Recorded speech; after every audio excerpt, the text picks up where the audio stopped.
Hey everyone, welcome to Amanda's Book Corner. I'm Amanda, and this is my review of the final revival of Opal Nev by Dawnie Walton. This was one of my most anticipated books of 2021, and I was so excited when Book of the Month chose it as one of their selections. I've had it for about a year, and I've been itching to read it ever since I got it, and so I finally did this month for my February reading challenge, which was to read books about Black musicians. The final revival of Opal Nev is about a duo, Opal and Nev, who come up in the early 1970s as a kind of different form of rock music, a little bit proto-punk. It follows their unlikely rise and fall in the early 1970s, and then it also looks at where they are in the 2010s and whether they can have a sort of reunion after all these years apart. So the first thing that struck me about this book is that it doesn't read like a normal novel. It's not set up in the way that traditional novels are written. Instead, it really feels like you're reading an oral history.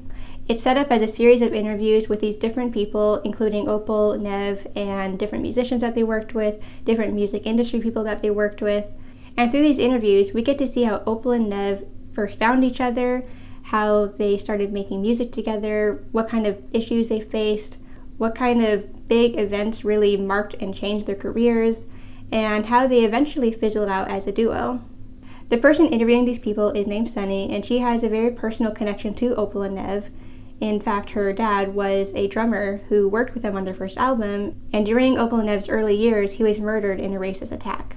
So she has a very personal stake in their history, and although she starts off kind of just feeling like a narrator, someone who's kind of giving an objective third-person perspective on things, she becomes more and more of a central character as the novel progresses. So in many ways, this actually feels like I'm reading an interview, maybe an interview in Rolling Stone or something like that, but ultimately the book feels like an actual oral history. I've only ever read one full oral history before. It was this one right here, Everybody Loves Our Town. I do love grunge, Alice in Chains is my favorite. But I read that probably 7 years ago, so it's been a while since I read an oral history. But even so, this book really feels like I'm reading interviews with real people about a real band. And I love being sucked into a story in this way. It's very unconventional, but I really enjoyed it. By the end of the book, I found myself feeling like I was, in fact, a fan of Opal and Nev.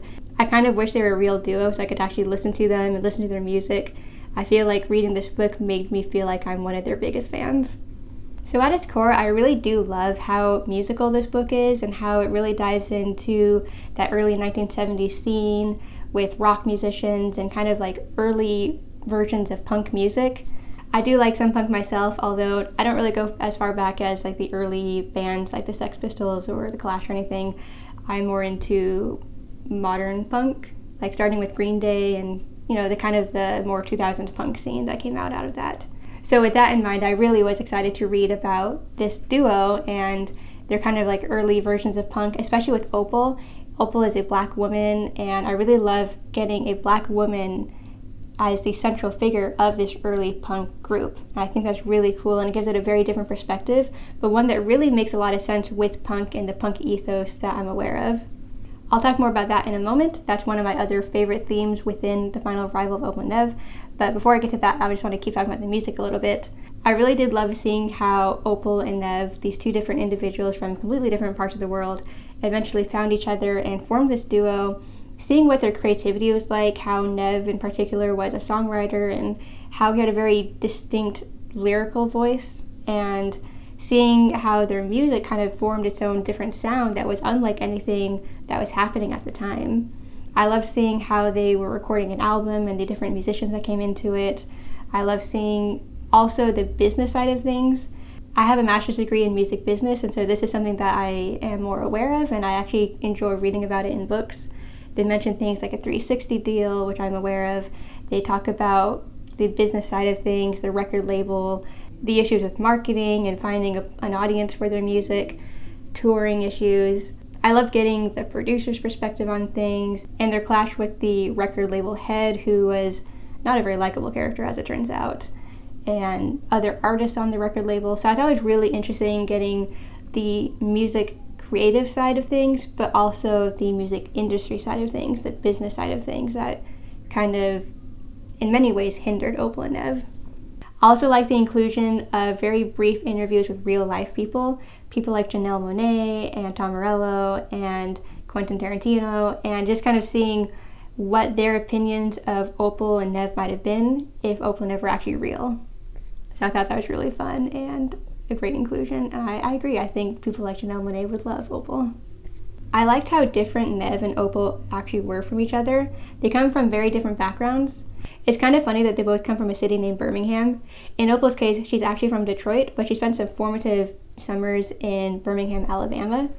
Whereas Nev, short for Neville, he's actually from Birmingham in England. So he's a white English guy in contrast to Opal, who is a black American woman.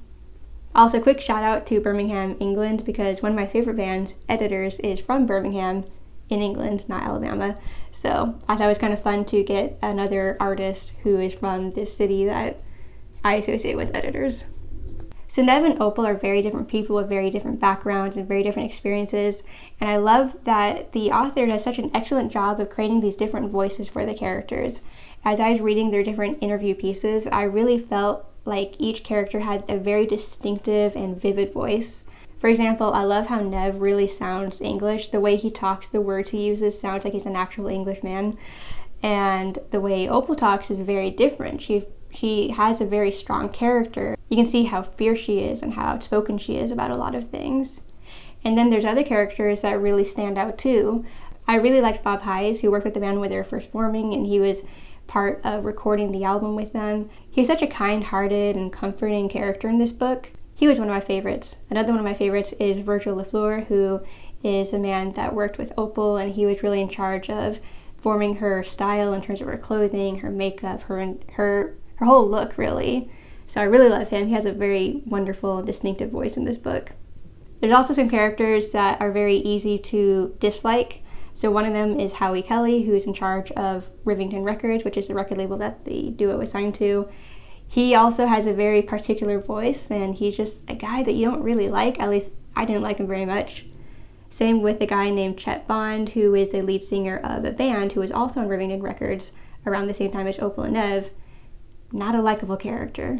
But it really makes sense in the book because there are so many different people at play in the development and the rise and fall of this duo, and there's people who are on their side, people who are not on their side, people who are a little bit racist, and Opal definitely notices a lot of these different racist people and the way they undermine her in a lot of ways.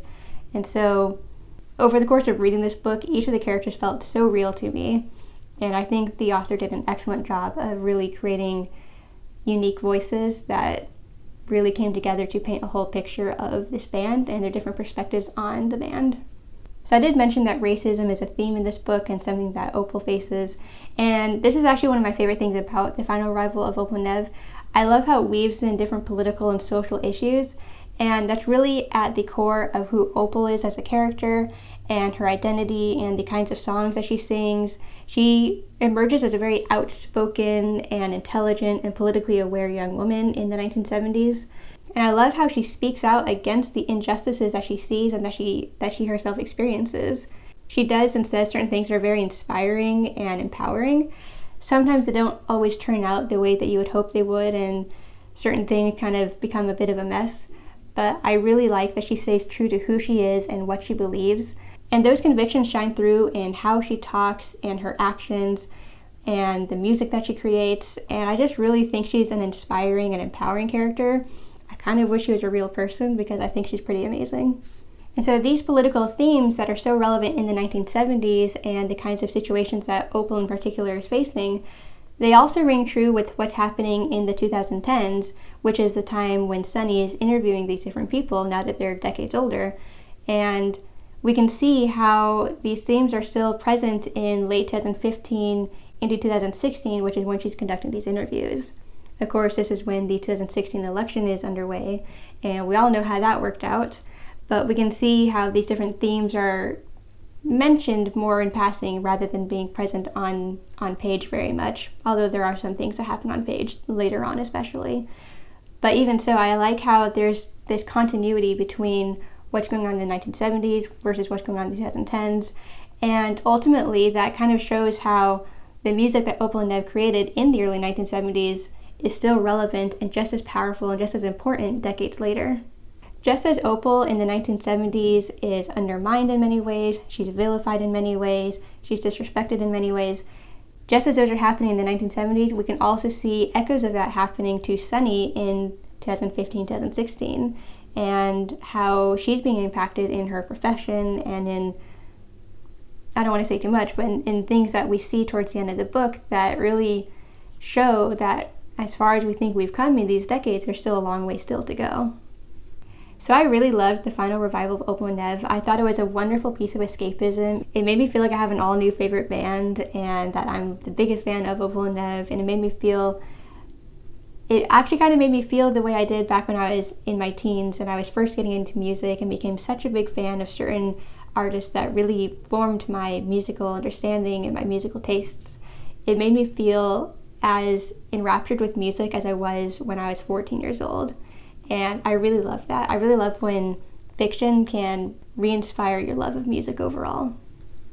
All in all, I loved the final revival of Opal Nev. I give it 5 stars.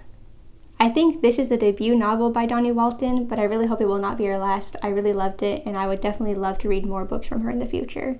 So hopefully she'll be putting out more books because I want to read all of them. So I hope you enjoyed this book review video. If you did, please like, comment, and subscribe. And to make sure you don't miss any more of my videos, please ring the bell to get all my notifications. I put out about 2 to 3 book review videos like this one every week, as well as 1 to 2 other videos like blogs and listicles. So thanks for watching this video, and I hope to see you in the next one. Bye!